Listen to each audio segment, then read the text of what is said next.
Okay, here's where we figure out what are the passions that God has given us in order to carry out compassion. 3 questions. What makes you glad? What in this world, what in this life makes you sad? And the third question is, what makes you mad? That's where we begin to figure out what it is that God has given us as a passion to meet the needs in the world.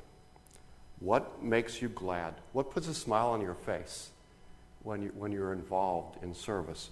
What causes you to sob? What makes you want to pound your fist on a desk and say, something needs to happen here? Those are 3 important questions that helps us learn how to use the heart that Christ has given us in a compassionate way in our world. I had a friend ask me the other night, why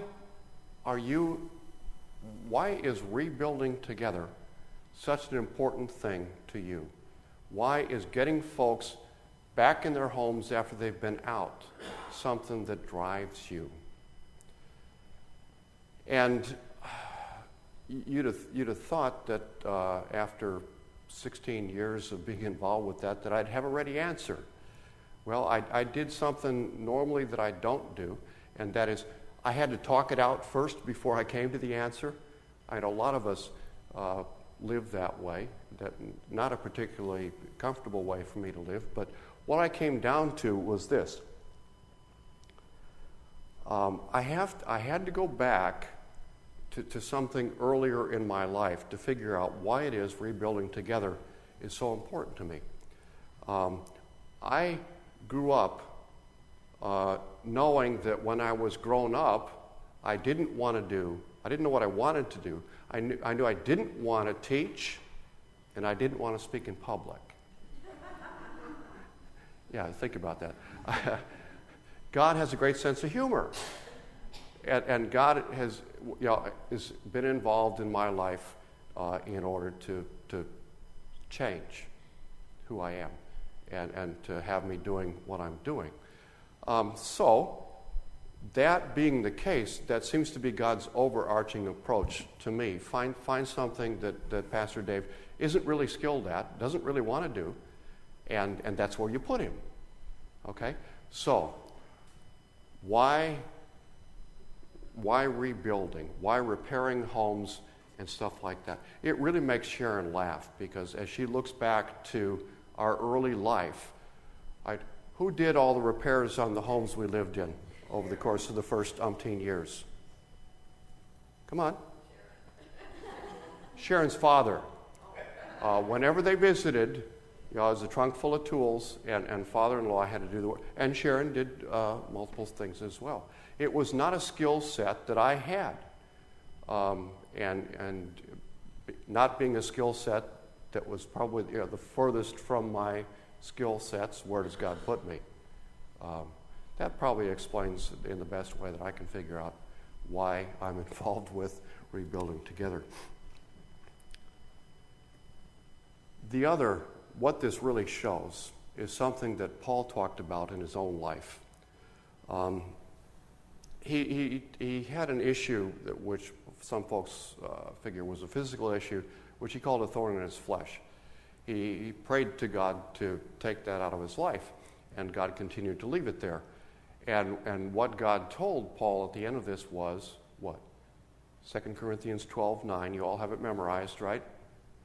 My grace is sufficient for you, for my power is perfected in weakness. My power is perfected in weakness. In other words, the things that are farthest from your skill set is where God is going to put you. And God is seen through how God has changed me and others through giving them the heart of Christ. You see how that works? He also said, I can do all things through him who strengthens me. I can do the things that are not my natural kinds of interests or skill sets through the heart of Christ that he has given me, and you as well.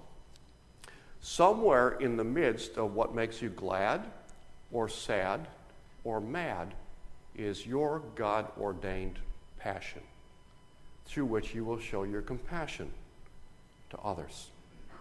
Because you're feeling in those moments what God is feeling. Glad, sad, or mad. Okay? Once you identify it, doing something about it isn't optional. You can't not do something about it. Somebody once said, I can't remember who, but this is a really important concept in life and a Christian faith that I think may be the most important thing to learn today. And that is, wherever the world has a need, wherever you have a God-ordained passion, that's where your mission field is. You see a need, you see your God-ordained passion, that's where God wants you to work. That's your mission field. You know, it might be in your home, might be in your neighborhood, might be in a larger community, might be someplace in the world, might be in your corporation, might be in your business. Where you see a need that connects with your God-ordained passion, whatever makes you glad or sad or mad, that's your mission field to which God has appointed you. If each of us took control of our own unique God-ordained passion to meet a need in the world, can you imagine what our church, what our community, and what our world can be? You know, we might even be able to come close to what the first century accomplished across the Roman Empire with the spread of Christianity. Okay. Question is, now that you've heard this, now that you've absorbed it, you may have to go home and cogitate on it for a little bit, but the question gets down to it is, what are you going to do about it? What are you going to do about it? The fact that God has put in front of you needs, God has given you, if you've given your heart to Christ, God has given you ordained passions.